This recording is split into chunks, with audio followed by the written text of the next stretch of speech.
හැප්පෙනවා බා මම නේ ඩ්‍රයිවිං කරන්නේ. අන්න ඩ්‍රයිවරයා. Ather Golden Ride. Ather තුමාලා වගේම සභාපතිතුමාලා පක්ෂ ලේකම්වරුත් එක්ක සාකච්ඡා කරා එළබෙන මැතිවරණය ගැන. එහෙම නැත්නම් මේ ඡන්දෙමි නාම ලේඛන ප්‍රතිසංස්කරණ කටයුතු ඒ වගේම ඒවා ඉදිරියේදී කරන ක්‍රම ඒ වගේම අයවැය වාර්තා මේ සම්බන්ධව කතා කරේ. ඉතින් පළාත් සභා මැතිවරණය මේ සම්බන්ධ මේ අය කතා බහ කළට ලක් කරා. ඉතින් ඇත්ත වශයෙන්ම මැතිවරණ කොමිසම පුදුමාකාර විදිහට මේ උනන්දුවක් දක්වන එළඹෙන පළාත් සභා මැතිවරණ නිසා මැතිවරණ තියන්න. නම් ප්‍රශ්නේ තියෙන්නේ දැන් පාර්ලිමේන්තුවේ 159ක් ඉන්නවා තාම පළාත් සභා මැතිවරණ තියන්න මේගොල්ලන් උනන්දුවක් දක්වන්නේ. පසුගිය රජයේ කරේ මොකක්ද? කල් දැම්මා අන්තිමට ඒගොල්ලන් කල් දාපු මැතිවරණේ මේගොල්ලම මේ පළාත් සභා මැතිවරණ කල් දානවා. ඉතින් මම කියන්නේ ඒ වගේම අප මුදල් සම්බන්ධ සාකච්ඡාවට භාජනය වෙනවාද මම මේ අප මුදල් වැඩි කරනවද නැත්නම් අඩු කරනවද අප්පචි අහිංසක දුප්පත් කොල්ලෝ ගම්පලත් වල මහා පරිමාණ ව්‍යාපාරය කරන්නේ කුඩු මුදලාට අයිස් මුදලාට ඒ වගේම මේ එතනෝල් මුදලාට අප මුදල් වැඩි කරොත් උන්ට ඉල්ලන්න පුළුවන් දුප්පත් කොල්ලෝකට ඡන්දයක් ඉල්ලන්න ඉස්සරහට එන්න හම්බෙන්නේ නැහැ මම කියන්නේ කරුණාකරලා හැම වෙලාවම මේ කටයුතු වලදී ප්‍රමුඛතාවය දී යුතුයි ගම්පලාත ජනතාවට.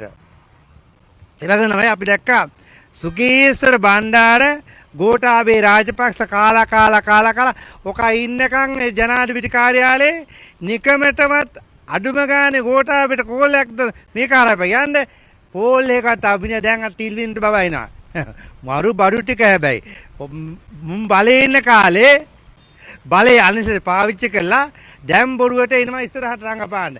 ගොම ගහපු අය අල්ලාගෙන ගොම ගහපුවට නීතියෙන් දඩුවම් කරයි කියලා අපි විශ්වාස කරනවා. නමුත් ගොම ගහපු එකත් වැරදි, අසුචි ගහපු එකත් වැරදි. හැබැයි ඒ වගේම තමයි මතක තියාගන්න ඊළඟ මැතිවරණ වලට එනකොට සෑම කෙනාටම ඡන්දෙට මොනවා වෙයිද දන්නෙත් නැහැ.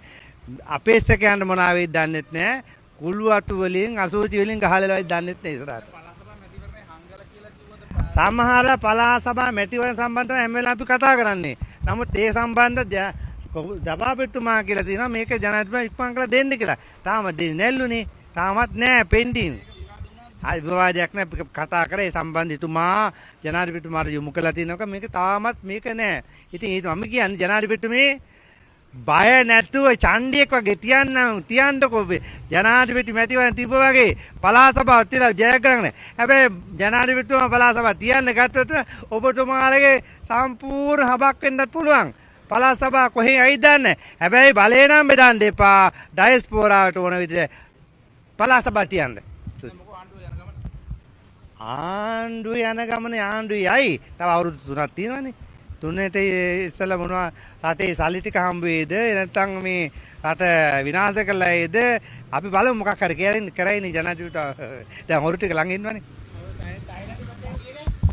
තායිලන්ත මම යන්න ඕනේ තායිලන්ත ගියා ඇවිත් ඉන්නේ යසාගෙට බයි ටටා කියලා